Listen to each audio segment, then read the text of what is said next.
Great day everyone, my name is Raiza Safdalan and I will be the presenter of our group, which is today we are going to be applying Kant's categorical imperative to real-life ethical scenarios. Let me introduce to you our members, including me, which is I am the presenter. Next is Aaron Sanchez, which is the scenario developer. Riana Layusa, the presenter number 2. Patrick Meneses, the Kant'S analyst. John Cedric Morao, Devil's Advocate. Myril David, which is creative designer. Before we discuss the main topic, let's start from our objectives. First is to understand and explain the core principles of Kant's categorical imperative, including the concepts of universalizability, respect for persons as ends, and autonomy. Next is analyze real-world ethical dilemmas through the lens of Kant's 3 formulations, applying these principles to determine the most ethical course of action. Next is collaborate as a group to develop and present a well-organized project that truthfully demonstrates the application of Kantian ethics to a selected dilemma. Next is to enhance critical thinking and ethical reasoning skills by evaluating moral actions and justifying decisions using Kant's framework. Next is we need to improve communication skills by effectively presenting complex ethical concepts and solutions in a clear and engaging manner. And now, let's start for the introduction to Kant's categorical imperative. Ethics is the branch of philosophy that deals with what is morally right or wrong. Now, Immanuel Kant was an 18th century philosopher who believed that morality should be grounded not in emotions or consequences, but in rational duty. Next is his concept of the categorical imperative is a central tool in deontological ethics, meaning we must do what is morally right regardless of the outcome. Next is Kant's categorical imperative has a 3 formulations we will apply today. The first is universalizability, which means only do what you believe everyone should also do. Next is respect for persons as ends. Never use people as a means to an end. Respect their inherent dignity. Last is autonomy and moral legislation, which means act in a way that your actions could become a law everyone follows. The evidence that wasn't. Scenario. Detective Reyes is investigating a known criminal, Victor, suspected of multiple violent offenses due to lack of a cooperation from witnesses and a lack of hard evidence. The case is falling apart. Reyes is convinced of Victor's guilt and fears that if released, Victor will harm more people. To secure a conviction, Reyes considers planting a small piece of fabricated evidence, a blood-stained glove, at the crime scene. The goal is to ensure justice and prevent future victims. Applying the 3 formulations. Kantian analysis. Number 1. Universability. Act only according to that maxim whereby you can at the same time will that should become a universal law. Maxim is acceptable for a police officer who plant false evidence when they believe the suspect is guilty and conviction is uncertain. Analysis. If we turn this maxim into universal law, one that every police officer follows, the entire justice system would become corrupt and unreliable.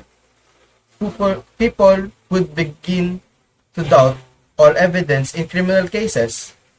Even when it's legitimate, innocent people could be framed, while guilty people might use this doubt to escape accountability.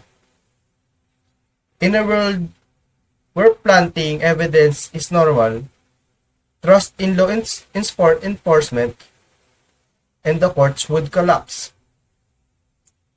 Conclusion: the action cannot be universalized without destroying justice itself.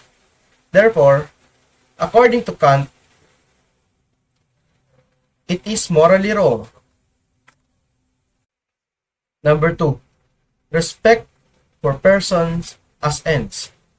Analysis. Detective Reyes is using Victor as a means to an end even if he is guilty. Planting false evidence treats him not as rational being deserving of fair trial but as an obstacle to be removed. Reyes is also disrespecting the autonomy of the judge, jury, and legal system by manipulating their decisions with false information. Kant insists we must respect every person's inherent worth, even those we believe to be criminals, by treating them fairly and truthfully. Manipulating others to achieve that what seems like justice is morally unjust because it denies their dignity. Conclusion: planting evidences uses people as tools rather than respecting them as moral equals. Therefore, it evaluates Kant's second formulation and is ethically unacceptable. Number 3. Autonomy and moral legislation. Analysis. Moral agents like Detective Reyes must act from a reason, not from fear, emotion, or potential consequences. Planting evidences is a decision based on personal judgment and desperation, not on a principle that could become a law for everyone. If Reyes were to truly acting from autonomy and moral duty, he would uphold the law, honestly, even when it's difficult. Kant's ethics demand that we act as if we are lawmakers for all humanity.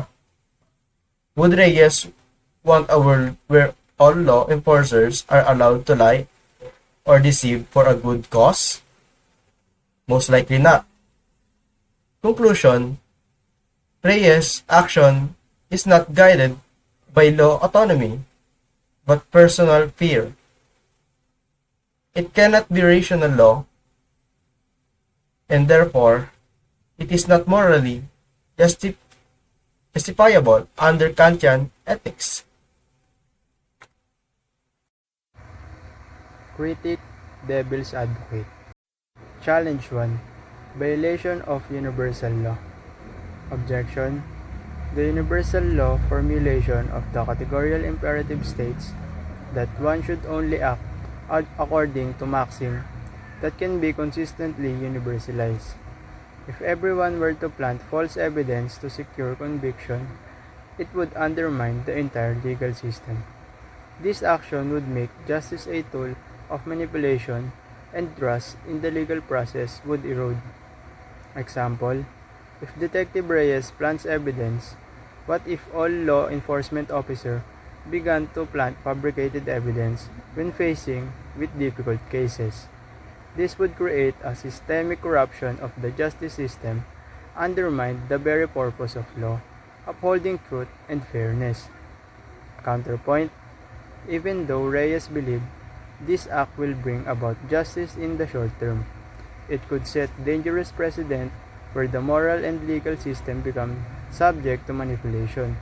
The act of falsifying evidence cannot be universalized without leading chaos and corruption. Challenge 2. Treating humanity as an end, not a means Objection. The second formulation of the categorical imperative requires that individuals be treated as an end in themselves and not merely as means to an end. By planting evidence, Reyes is using Victor as means to the end of ensuring justice, without allowing him the dignity of fair trial or respect for the truth. Example, Victor, despite being suspected of violent offense, is still entitled to a fair trial and due process. By fabricating evidence, Reyes is denying him this right, effectively reducing Victor to means to achieve an outcome Reyes personally believes is just. Counterpoint. While Reyes may argue that Victor's potential harm to others justifies this action, it still violates the principle that individuals must be treated as an end in themselves. Justice should be based on facts and ethical procedures, not on manipulating the system to achieve a desired outcome. Challenge 3. Consequences of the action. Objection. Kantian ethics does not take into account the consequences of the action, focusing purely on whether the action aligns with duty. However, in this case, planting false evidence could have significant unintended negative consequences, such as wrongfully convicting an innocent person or further corrupting the justice system. Example, if the fabricated evidence were discovered later, it could have invalidate the case, resulting in Victor's release and potentially causing even more harm to the public. Additionally, it could undermine the legitimacy of the justice system as a whole, eroding public trust. Counterpoint. Although Reyes believes planting evidence is a means to a good end, Kant's theory does not support action that lead to harmful. Even if the intention is to prevent future harm, the moral certainty of securing justice does not justify the unintended harm caused by falsifying evidence. Challenge 4. The lack of contextual flexibility. Objection. Kant's categorical imperative is universal and doesn't account for the contextual nuances of individual cases. In this scenario, Reyes faces an ethical dilemma where there are no witnesses, no hard evidence, and the case is falling apart. Reyes feels that he has no other option but to fabricate evidence to prevent further harm. Example, while Kant's ethics would demand strict adherence to moral duty, it fails to offer the flexibility needed in complex real-life situations, where the stakes are high and the moral gray areas are pronounced.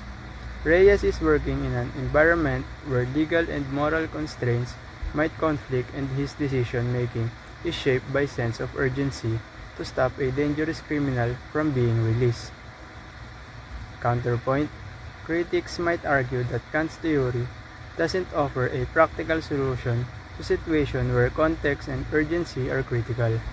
In high-stakes situations like this, moral flexibility may be necessary, but Kant's ethics insists on rigid adherence to moral duty without considering the specific circumstances. Challenge 5. Overemphasis on rationality and duty. Objection. Kantian ethics is heavily focused on rationality and moral law. This framework assumes that action should be motivated by reason and duty alone, but it doesn't fully account for the emotional and psychological aspects of human decision-making. Example, Detective Reyes might be emotionally driven by his fear of Victor's potential future crime and his beliefs that justice must be served, which could cloud his judgment.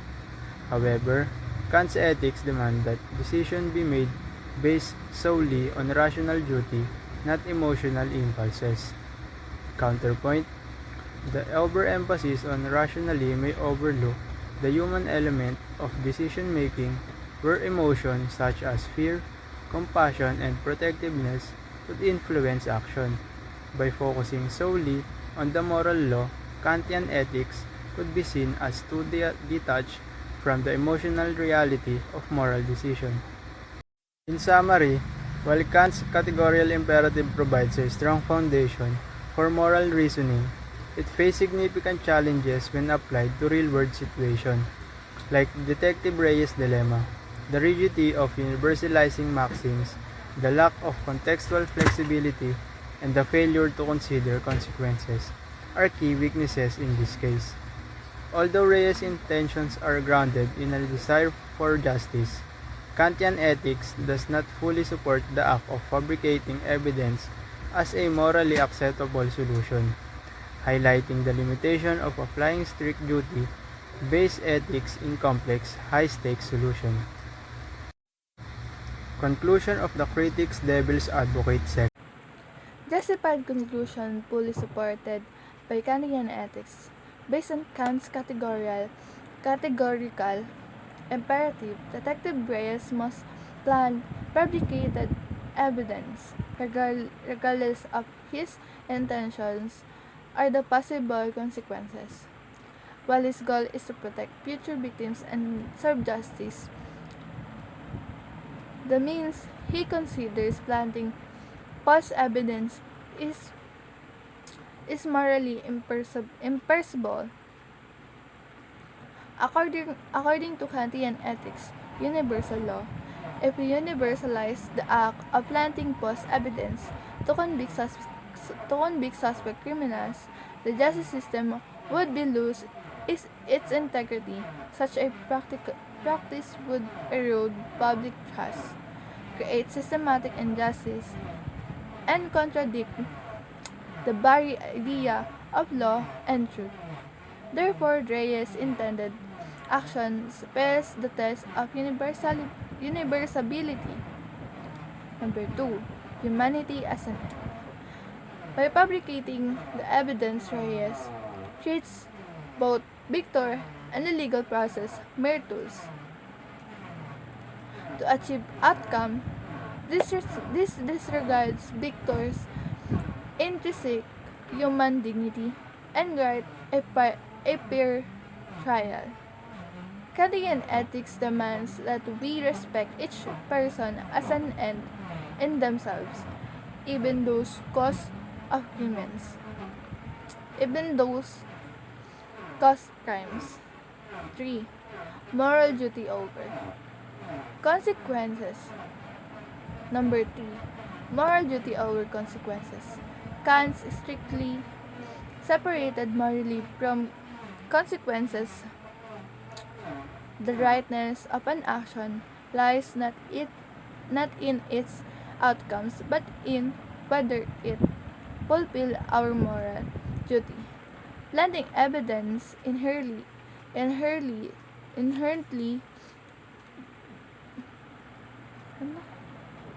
deceitful and violates the duty of uphold the truth and justice.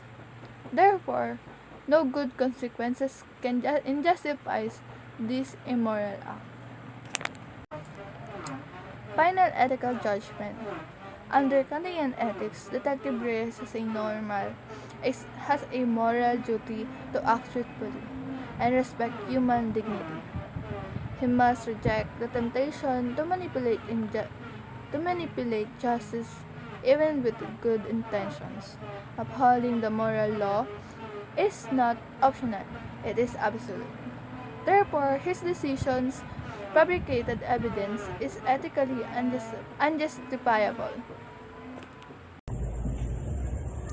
Our poster is about Kant's categorical imperative, a moral philosophy that teaches us to act based on duty, not just on the result of our action.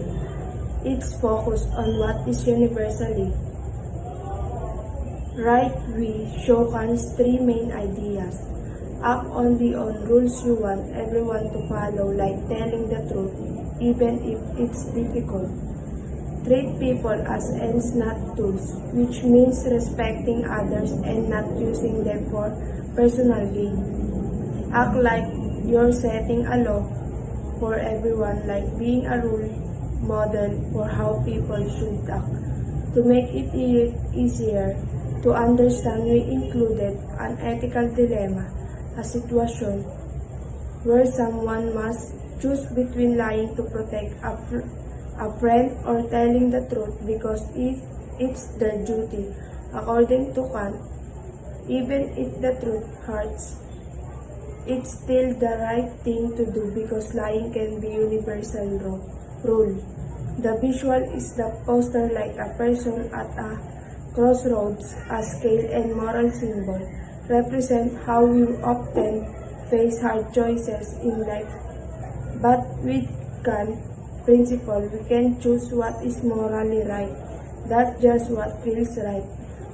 At the end, our message is that ethics should be guided by respect, principle, and consistency. As future professionals, especially in fields like criminology, we must understand the value of doing the right thing even when it's hard. Before I end this presentation, I have a reflective maxim. This is inspired by Kant's categorical imperative. Before making any decision, ask yourself, would it still be right if everyone did it? Let's choose not to act not out of convenience, but out of duty to what is morally right. Again, my name is Riza Sokdalan. Thank you for listening and watching.